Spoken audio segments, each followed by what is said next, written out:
Hey everybody, this is Peking from Vape Talk TV, and I'm here to do our first DIY juice making session. A lot of you had a lot of questions on how to make e-juice, so I decided I'm going to do a two-part video release. The first part is this one, which will be supplies. A lot of people ask, what am I going to need to start making e-juice? You don't need all these supplies, but I do recommend them. They're pretty much a must, but you know, there's some things you can do without, and I'll show you some alternatives as we go on. So first thing is syringes. A lot of people ask, what syringes do I need? It really depends on what kind of bulk you're dealing in. I use gallons of VG and PG, so I like to use a 60 ml blunt tip, and I also usually make larger supplies of e-juice. So this is probably the best solution for me. It's got a pretty big gauge hole. That's just a primer hole in here. Fits in the top of the bottle, doesn't drop in. I can use this to just plunge in and out. Other than that, I really do like the 30 ml needles. A nice thick blunt tip syringe right on needle right on there, and it goes everything down from there. I mean, you can go anywhere from a 30 ml down to a 1 ml needle if you really need it. This is great for flavoring. Some of them do come with sharper tips. You don't need to use a sharper tip needle. They will hold the juice in a little better, but you also got to be careful not to poke yourself. They do make blunt tip syringes as well.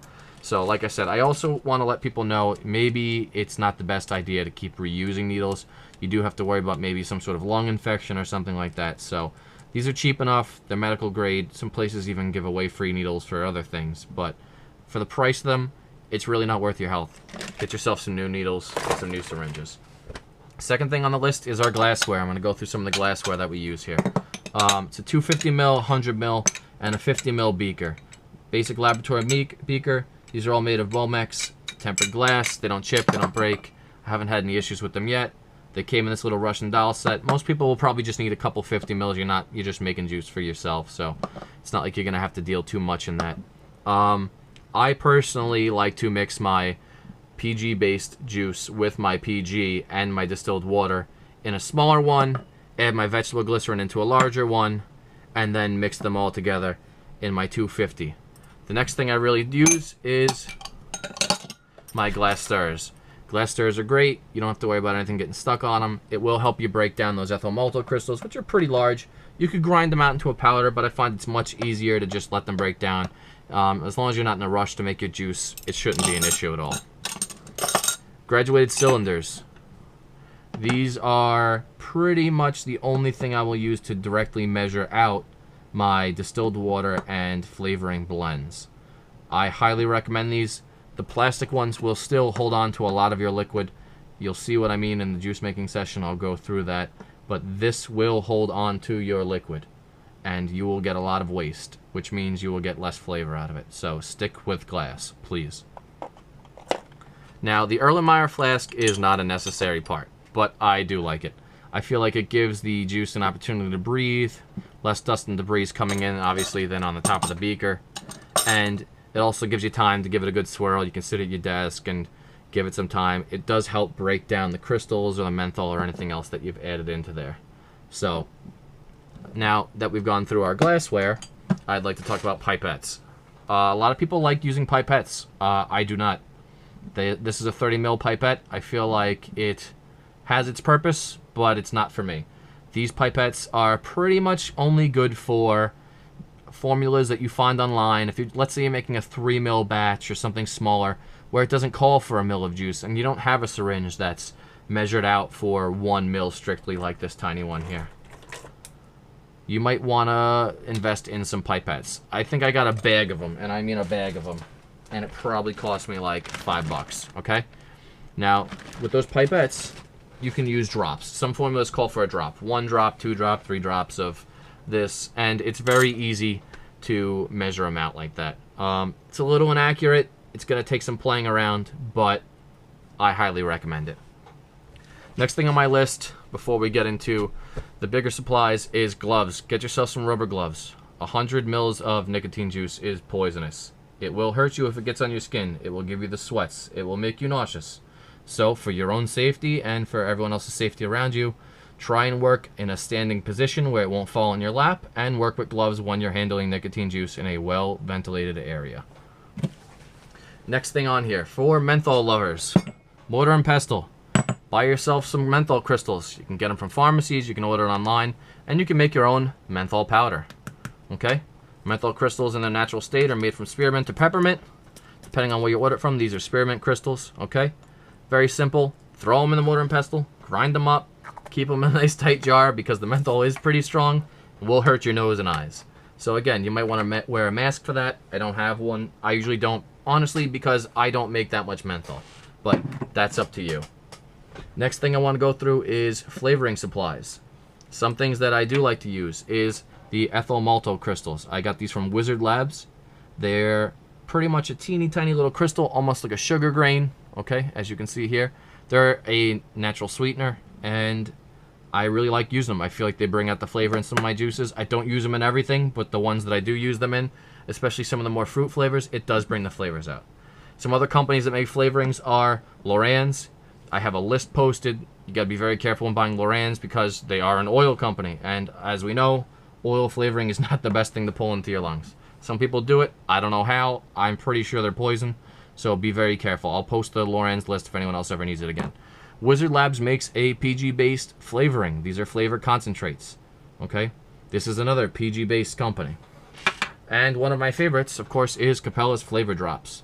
These are delicious. They are probably one of the better companies out there that make the flavor drops, and I highly recommend them. They don't have a lot of things on there, but what they do have is very good. So maybe take a look into them and see if that's the company for you. Next thing I want to talk about is storage. There's a lot of different storage alternatives. Some of the things you can keep your things in, I like glass. I'll say it again, I like glass. These are dram bottles. Very cheap. You get them on Amazon, on eBay. I think I got about a dozen of each for probably somewhere in the $5 range. Actually, probably cheaper than that. It was probably like 2 dozen for the $5 range. These are amber bottles with drip tips on the, with drippers on them. Again, another thing you can get pretty cheap anywhere on Amazon. I know I should have Amazon as a sponsor by now. You guys are going to hear me say it about 1,000,000 times. But like I said, anything storage, I really don't like using plastic dripper bottles. A lot of people like them, but I feel like they fog up, and that just means that the plastic's breaking down and the acidic flavors are going to eat through them. People love the dripper bottles. I don't. I really would prefer glass on everything. So down to our big juice making things now. Everyone wants to see what this is.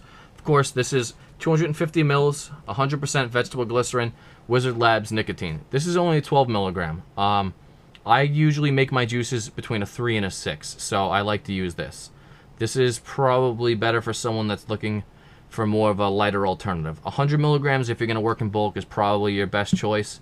But for me, for what I'm doing, I make a lot of 0 nic juice for people and a lot of lower, closer to 3. So this works for me. Again, if you're going to have the bottle open, you're going to be using it windows open, fans on, gloves on, standing position so it doesn't fall into your lap. Okay? It's poison. It's marked poison. Okay, so be very careful using this. Keep it in a place where children aren't going to get to it, pets aren't going to get to it, and be very safe.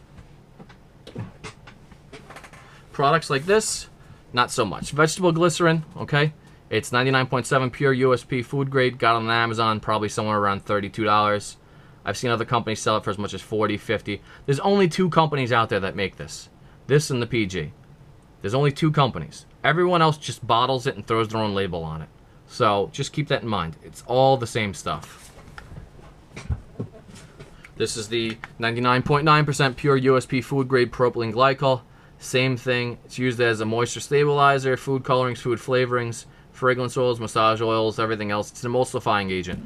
So this is going to be what's going to give you that nice throat hit. So maybe look into getting yourself that.